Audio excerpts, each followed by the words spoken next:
Globalization is changing the environment. But the environment is also changing business, affecting the price and availability of resources and threatening supply chains. In this video, we're going to find out how these global concerns are having an impact on business and our everyday working lives.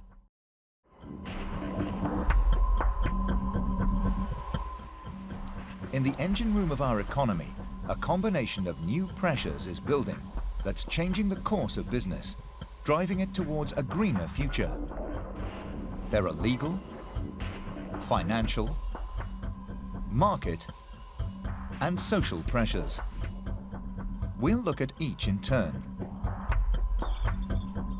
The legal obligations for business have been increasing rapidly. There are now wide-ranging controls on what industry can and can't release into our environment. Before 1990, there was very little legislation designed to protect the environment. But recent years have seen a flood of new regulations and new responsibilities for company directors, managers, and all employees. There are strict controls on waste under what's called the duty of care. And waste can't simply be buried as it was in the past. There's a legal requirement for virtually all waste to be pre-treated before it can be disposed of to landfill. There are additional controls for those wastes classed as hazardous, which includes mineral oils, batteries, clinical wastes, and electrical and electronic items, such as fluorescent tubes and PC monitors. All hazardous waste has to be kept separate from all other kinds of wastes. There are also legal controls on what can be released into our waterways, including rivers, lakes, groundwater, and territorial seas. The authorities take regular samples of effluents and monitor water quality to ensure the legal requirements are being met.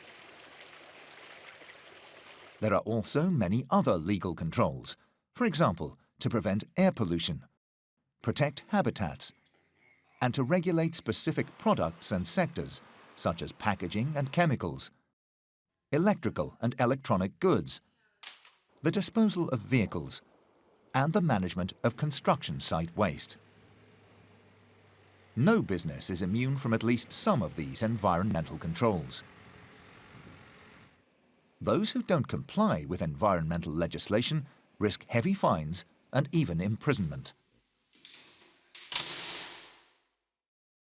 There's also a considerable amount of additional legislation in the pipeline that will increase responsibility and liability for environmental impacts.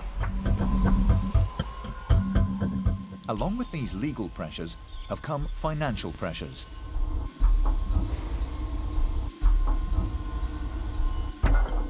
In the past, companies could pollute with impunity, but in recent times, a new approach to policy has emerged. It's known as the Polluter Pays Principle. It simply means what it says, that the polluter should bear the cost of environmental damage. This principle is becoming embedded in new policies and legal provisions and reflected in increasing fines for breaching legislation. Or what if a business is at risk of flooding? Or it's in a low-lying area near to the coast? What are the financial risks of sea level rise or extensive storm damage? For banks and insurers alike, these issues are forcing their way onto the agenda. This, in turn, will affect every business needing finance and insurance. Global issues have become local issues.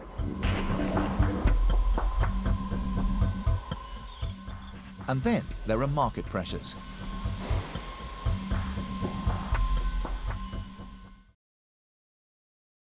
As consumers become more conscious of environmental issues, what's going on the label? Shoppers are increasingly confused and overwhelmed with labeling information and what it stands for. Some labels have different designs but the same meaning. Others have similar designs but a different meaning. Some products may be sourced from both near and far, but in the right meal portions, which in turn reduces waste. An important consideration when a third of our food in Britain is simply thrown away. And to use these labels credibly, a company needs to know what's going on upstream, in its supply chain, and your company may be part of that chain.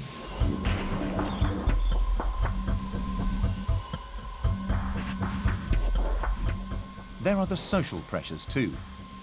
No one wants to live next to a business that's polluting or even appears to be. It might be acceptable at a distance, but we develop real fears when pollution sits on our own doorstep.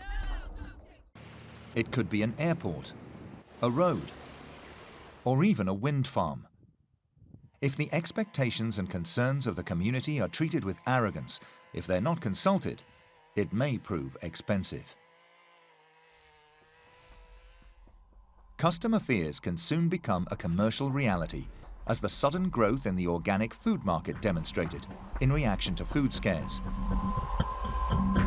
These forces cannot be ignored. They're having a profound effect on the way industry and commerce operates and are now being seen, increasingly, as risks to the future viability and security of business. Clearly, business cannot exist in isolation from environmental concerns.